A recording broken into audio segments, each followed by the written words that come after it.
Ford made the 302 famous. But what if I told you that Chevrolet used that exact formula and beat Ford at their own game? Welcome to the golden era of the muscle car wars, the late 1960s. A time when horsepower was king and Detroit's Big Three were locked in a fierce battle for dominance, not just on the streets, but on the racetrack too. Amid this high-octane rivalry, Ford's high-revving 302 cubic inch V8 led the charge, until Chevrolet answered with a weapon of its own. This is the untold story of how Chevy turned Ford's own blueprint into a championship-winning formula. Ford's dominance with the boss, 302. When the SCCA limited Trans Am cars to 5.0 liters, Ford knew it needed something special, something that could not only compete, but dominate. That's when the Boss 302 was born. Engineered specifically to meet racing regulations, the Boss 302 was Ford's secret weapon. But it wasn't just about performance, it had to look the part too. Legendary designer Larry Shinoda, fresh from GM, gave it aggressive lines, a blackout grille, and that unmistakable stance. Under the hood, it was all business. The Boss packed a high-revving 302 cubic inch V8, combining the Windsor block with Cleveland heads, a Frankenstein's monster of power. With solid lifters, an 8,000 RPM redline, and an underrated 290 horsepower rating, this machine was built to win. More than just a race car, the Boss 302 became a symbol of Ford's racing credibility, especially after its aggressive 1969 redesign. It wasn't just competing, it was setting the standard for what a true Trans Am warrior looked like. On the track and in the streets, the Boss 302 made sure everyone knew Ford was here to fight. 2. Chevy joins the fight. The Z28 emerges. While Ford was basking in the spotlight with the Boss 302, Chevy was quietly preparing its own track-ready assassin, the Z28 Camaro. Spearheaded by the legendary engineer Zora Arkus Duntov, the Z28 wasn't built for showroom glamour. It was made to win races. The rules were clear: 5.0 liters max. So Chevy got creative. By pairing a 327 crankshaft with the small-bore 283 block, they crafted a unique high-revving 302 cubic inch small block. On paper, it was rated at 290 horsepower, but in reality, it was churning out 360 to 400 horsepower, built to scream past red line and thrive on the twisting turns of road courses. If the street was where reputations were made, the SCCA Trans Am series was where they were truly earned. Launched in 1966, the series became the ultimate testing ground for American manufacturers, and in the 5.0-liter class, the 302 cubic inch engine reigned supreme.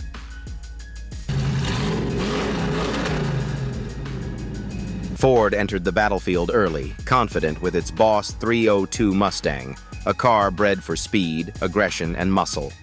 By 1968, Ford was ahead, flexing its muscle with strong factory support and seasoned drivers. But Chevy wasn't far behind, and they were about to make their move.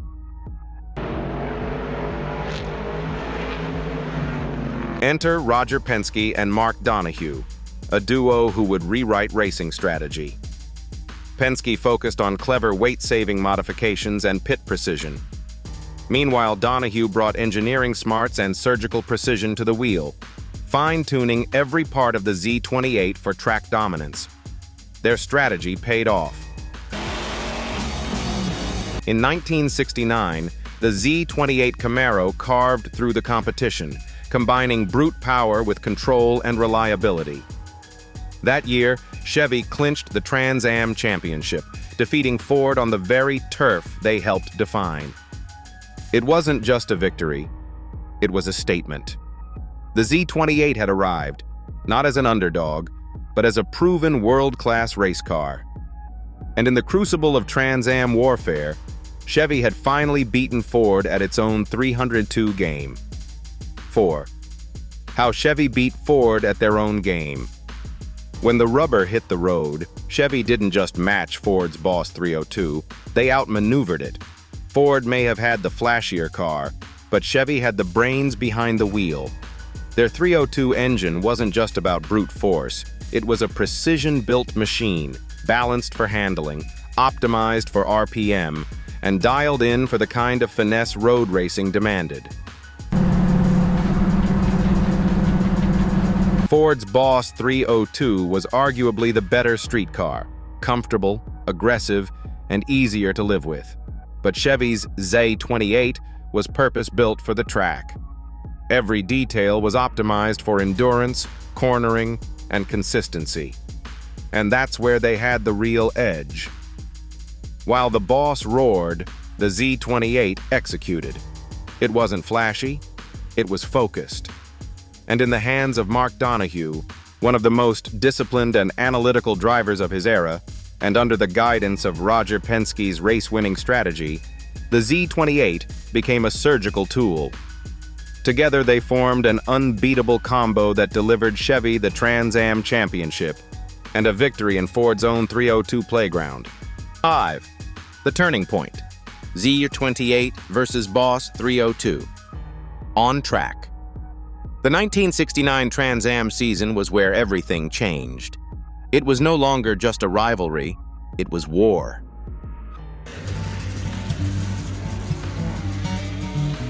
On the track, the Ford Boss 302 looked like the favorite, powerful, aggressive, and backed by factory might. But Chevy had something Ford didn't: Penske's precision and Donohue's discipline. Race after race, the Z28 Camaro proved more than just fast.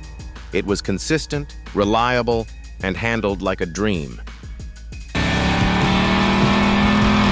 While Ford relied on brute strength, Chevy fine-tuned every aspect of the Z28 setup: gear ratios, suspension geometry, weight reduction, and braking.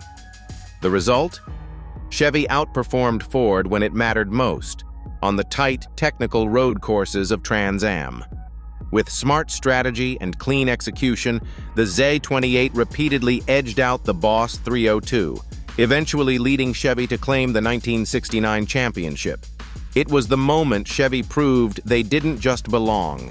They had taken control of the 302 game. 6. 1969. Chevy's strategic play. By 1969, Chevy knew raw horsepower wasn't enough to beat Ford. They needed precision, strategy, and a team that could execute under pressure. That's when Roger Penske and Mark Donohue stepped in to rewrite the rules of racing. Penske, a master strategist, focused on every detail, trimming weight with acid-dipped panels, optimizing pit stops, and enforcing a strict mechanical standard. Meanwhile, Donohue wasn't just a driver. He was an engineer behind the wheel. He fine-tuned the Z28 suspension, gearing, and aerodynamics to extract every ounce of performance. 7. Legacy of the 302 War. The battle between Ford's Boss 302 and Chevy's Z28 wasn't just a chapter in muscle car history, it became a defining moment in American automotive culture.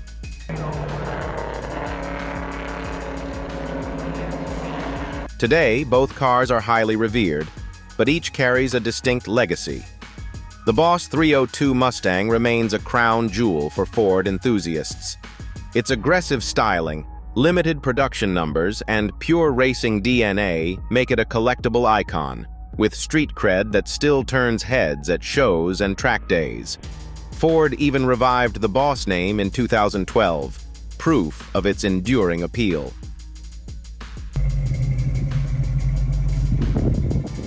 On the other side, the Z28 Camaro, once the stealthy underdog, has evolved into a symbol of precision engineering and racing excellence. Chevy brought it back in 2014 as a hardcore track machine, echoing its original purpose. More than just cars, these 302 legends sparked a deep appreciation for small-block, high-revving V8s and race-bred street machines. Their rivalry pushed innovation, sharpened competition, and helped define what a true American performance car should be. The battle between the Boss 302 and the Z28 wasn't just about engines. It was about pride, innovation, and the relentless pursuit of victory. Ford may have struck first, but Chevy proved they could finish stronger.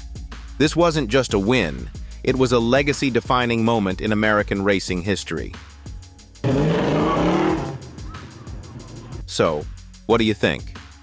Were you rooting for the raw power of Ford or the calculated precision of Chevy? Drop your thoughts in the comments below.